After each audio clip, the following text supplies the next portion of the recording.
Last time, we talked about the bugs quietly protecting your garden without you ever noticing. Today, we're talking about a mistake that has nothing to do with bugs, nothing to do with soil, and nothing to do with water, and yet it quietly ruins more beginner harvests than almost anything else combined. Most people don't lose their vegetables to pests. They lose them to timing, pulled too early out of excitement, or left too long out of hesitation, and either way, weeks of careful work vanish in a single afternoon. Today, we're fixing that for every single vegetable you've grown with us so far. Excitement is the enemy here, and I say that lovingly because I've absolutely done this myself. The moment you spot the first blush of red on a tomato, or the first real size on a pepper, there's this pull to just pick it right then, almost like a kid negotiating with themselves over dessert before dinner. But most vegetables aren't finished developing their sugars, their color, or their texture until the very final days of ripening. Picking early doesn't just mean a smaller harvest, it means a genuinely blander one, and honestly, a little bit of a letdown after all that waiting. This isn't a new problem. Humans have been getting this wrong, and eventually right for thousands of years. Ancient Roman agricultural writers documented specific harvest windows for different crops with almost obsessive detail, understanding that a fig or grape picked even a single day too early lost significant sweetness. This mattered so much that entire harvest festivals were timed around it, the exact right week, sometimes the exact right day. In many farming cultures across history, the timing of a harvest wasn't guesswork passed down as vague advice. It was tested, refined, and protected knowledge, because getting it wrong meant real, measurable loss for an entire family or village. Funny enough, the same impatience we feel staring at a slightly green tomato today is the exact same impatience Roman farmers were writing warnings about 2,000 years ago. Some things about being human, apparently, never change. Now let's start off with lettuce. Lettuce plays by completely different rules than fruiting vegetables. It doesn't ripen so much as it has a closing window, like a store that's about to shut its doors for the day. Once you see a thick central stem starting to rise from the center, that's called bolting, and it means the plant has decided it's done growing leaves and is shifting into seed production instead. The leaves turn bitter fast once this starts, sometimes within a day or two, so the moment you spot that stem, harvest everything remaining that same day. Don't wait around hoping it changes its mind. Quick pause here. If you've ever picked something way too early purely out of excitement, comment and tell me what it was. Mine was a pepper that was honestly still basically a flower. I was that impatient. If this is helpful so far, hit like. It genuinely helps this reach more people figuring this out for the first time. And subscribe if you're new, because between the bugs last episode and the timing today, we're slowly building a real, complete beginner foundation together. For tomatoes, color is your first signal, but firmness is your second, and honestly the more reliable one. A ripe tomato gives slightly under gentle pressure, not mushy, not hard, just a small, satisfying yield, almost like pressing a ripe peach. Peppers are trickier because green peppers are technically edible at any size, which is exactly why so many beginners pick them early and never realize what they were missing. Here's a fun, slightly ironic fact while we're on peppers. The same plant compound responsible for that spicy heat in hot peppers, capsaicin, doesn't actually break down anything on your tongue at all. It just tricks your brain into thinking you're on fire. Peppers have been quietly gaslighting humanity for thousands of years, and somehow we still keep coming back for more. Spring onions are the one vegetable on this entire list with no real harvest deadline at all. The most forgiving, low-pressure plant you'll ever grow. As long as you leave a couple inches of the white base intact, you can keep snipping the green tops pretty much indefinitely, which makes timing genuinely a non-issue here. If lettuce is the vegetable with a strict closing time, spring onions are the one that's basically open 24 hours. Let me take you back, as far back as the Stone Age. Before refrigeration, before global shipping, entire communities depended on getting harvest timing right because there was no second chance, no grocery store backup down the street.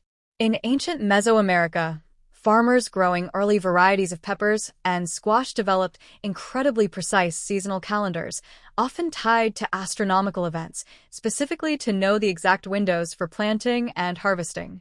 Get it wrong, and you weren't just disappointed. You were potentially facing a genuine food shortage months later.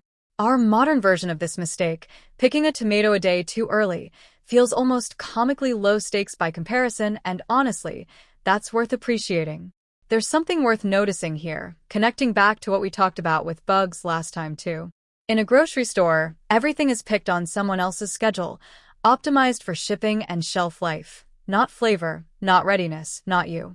When you grow your own food, you're the one deciding when it's actually ready, based on real, honest signs, not a distribution calendar written by someone who's never met you. That's a small kind of control most of us never get to exercise over our own food anymore, and it's genuinely worth appreciating every single time you make that call yourself.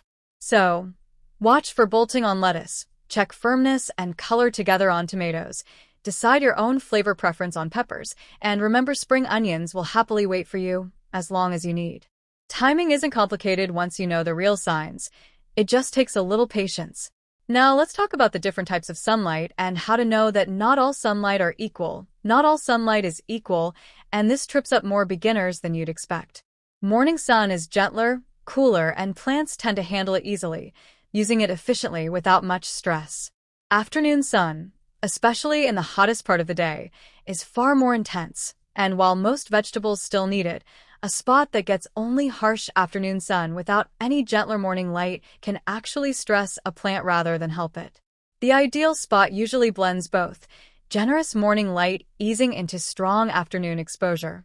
Walls, fences, and buildings cast shadows that shift throughout the day in ways most people never actually track. A spot that looks perfectly sunny at noon might sit in complete shade by mid-morning or late afternoon, and beginners often choose a planting spot based on a single glance rather than watching it across an entire day. And here's something even less obvious: trees. Even trees that aren't directly shading your plants can compete underground, their root systems quietly pulling water and nutrients from soil several feet away from the trunk itself, weakening nearby vegetables without a single visible sign above ground. Long before modern weather forecasts existed, farmers in ancient China carefully observed exactly where the first morning sunlight reached their fields each season, tracking it with remarkable precision using nothing but patience and memory. Some villages even mapped shadows throughout the entire year because they understood that a few extra hours of sunlight could mean the difference between a successful harvest and an empty storage house heading into winter. Their understanding came entirely from generations of watching the land itself, not from measuring it with any instrument or technology we'd recognize today.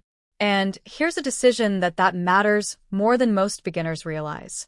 Containers give you full control over soil quality and let you chase sunlight around your space, literally moving the pot if needed. In-ground planting offers more room for roots to spread deep and wide, but you're stuck with whatever sunlight and soil quality that exact spot naturally has. Neither option is universally better. It depends entirely on how much control your specific space actually needs. And that's why a small, sunny balcony several floors up often outperforms a large, shaded backyard, simply because it gets consistent, unobstructed sunlight all day without trees, fences, or neighboring buildings blocking it. Size has never been the deciding factor here. Exposure is. A tiny sunny balcony will consistently outgrow a much bigger space that only gets partial light.